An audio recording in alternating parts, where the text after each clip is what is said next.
प्रिय भाई और बहनों, आज का शुभ संदेश के लिए आप सभी को हम स्वागत करते हैं। आता हूँ तेरे पास, मुझको है तुझसे आता हूँ तेरे पास, मुझको है तुझसे मुझको कबूल कर ले, मेरे पापों से शुद्ध कर दे। मुझको कबूल कर ले, मेरे पापों से शुद्ध कर दे। आज का दिन यहोवा ने बनाया है, हम इसमें आनंदित हो, आनंदित हो। आज का दिन यहोवा ने बनाया है, हम इसमें आनंदित हो, आनंदित हो। आज का संदेश प्रभु के दास टीवी एंटनी अंगलेश्वर से बांटा जाएगा। प्रार्थना के साथ सुनिए। प्रभु के नाम की स्तुति हो। सुबह संदेश के द्वारा हमारे जो वचन सुनते हैं सभी श्रोतागणों को हमारा हार्दिक स्वागत है। आज के मनन के लिए एस्रा का किताब 2 अध्याय 62 और 63 कलम पढ़ने के लिए चाहता हूँ। एस्रा चैप्टर 2 62 एंड 63। इन सबों ने अपनी अपनी वंशावली का पत्र औरों की वंशावली की पोथियों में ढूंढा, परंतु वे ना मिले, इसलिए वे अशुद्ध ठहराकर याजक पद से निकाले गए। और अधिपति ने उनसे कहा कि जब तक उरीम और तुमीम धारण करने वाला कोई याजक ना हो, तब तक कोई पवित्र वस्तु खाने ना पाए। प्रभु के नाम की स्तुति हो। एस्रा का किताब में हम देखते हैं जो प्रवास से जो बंदी है इस्राएल लोग वापस आते हुए हम देखते हैं। और वापस आते हुए लोगों को अधिपति ने इस प्रकार कहा, सभी लोगों का वंशावली को प्रकट करें।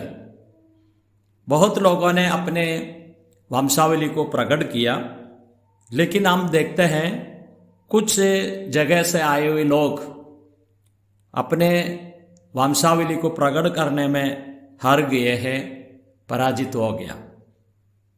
उसमें हम इस प्रकार देखते हैं, बर्जिल्लाई की बेटी को जो शादी किया एक याजक भी उसमें शामिल है।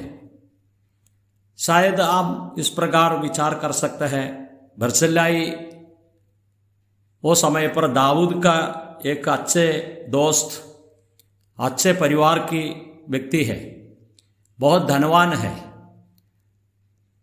दाऊद के लिए बहुत कुछ सहाय भी किया है।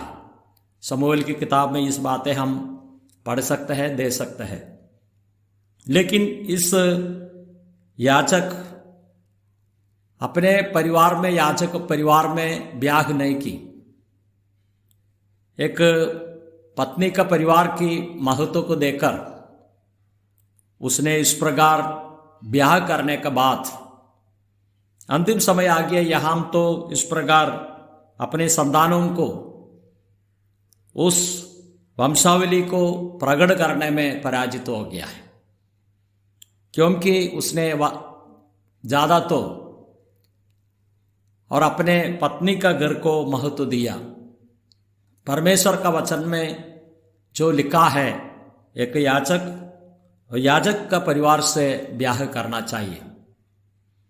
वो समय पर इस प्रकार की एक समस्या हम देखते हैं, यहूदी लोग अन्य जातियों का साथ में जो प्रभु ने जो कहा है उसका विरोध में इस प्रकार ये लोगों ने ब्याह किया है। उसमें ये याजक का भी इस प्रकार की समस्या बन गया है। लेकिन आजकल विश्वासी लोग भी एक बात समझना चाहिए, विश्वासी लोग बोलेगा तो यीशु मसीह को ग्रहण किया लोग हैं, एक आत्मिक जन्म पाए हुए लोग हैं। यहाँ हम का जीवन समाप्त होने के बाद में प्रभु का सन्निधि में पहुंचूंगा, उस आशा रखे जीवन जी रहा है। लेकिन एक बात है, आजकल दुनिया में बहुत क्रिश्चियन लोग हैं, लेकिन ये क्रिश्चियन लोग इस बातों में पराजित हुआ है वो लोग उद्धार पाया क्या नहीं। बहुत लोगों ने बपतिस्मा लिया है लेकिन उद्धार पाया नहीं है। एक नए जीवन का अनुभव, नए जन्म का अनुभव नहीं है। इसलिए प्रभु यीशु मसीह भी अपने शिष्यों को इस प्रकार कहा। एक बार 70 लोगों को प्रभु ने सेवा के लिए भेजा। वापस आते समय में बहुत हर्ष के साथ में लोग आया, बोलते हैं कि अशुद्ध आत्माओं सब हमारे अधीन में रहता है। तभी प्रभु ने इस प्रकार कहा, तो भी उससे आनंदित मत हो कि आत्मा तुम्हारे वश में है, परंतु इससे आनंदित है कि तुम्हारा नाम स्वर्ग पर लिखे है। स्वर्ग में जो नाम लिखा है उसमें है एक विश्वासी आनंदित रहना है। इस पृथ्वी में चमत्कार देखेगा, अच्छे जीवन होगा, और कभी गरीबी हो सकता है, कभी भी क्लेश हो सकता है, लेकिन उसमें आधारित नहीं है एक विश्वासी का जीवन। प्रभु का जो स्वर्ग में जो किताब है, जीवन की किताब, उसमें नाम लिखा है, वो एक मुख्य बात है। इब्रानियों का पत्री में लिखा है, उन पहले तक की साधारण सभा और कलीसिया जिनके नाम स्वर्ग में लिखे हुए हैं। जो कलीसिया का मुख्य बात ऐसा है कि नाम तो स्वर्ग में लिखा हुआ है। दूसरी बात, इस अधिपति ने वो लोगों को जैसे समझाया, उरीम तुमीम जो जिस प्रकार के एक धारण किया हुआ याचक खड़ा रहने तक और पवित्र वस्तु खाना नहीं पाएंगे। इस प्रकार हम पढ़ते हैं। उरीम तुमीम बोलेगा तो प्रकाश और पूर्णता सिद्ध बातों को दिखाता है। पुराना नियम में याचक अपने एफोद में उरीम तुमीम बोल के 2 पत्रों को शामिल किया है।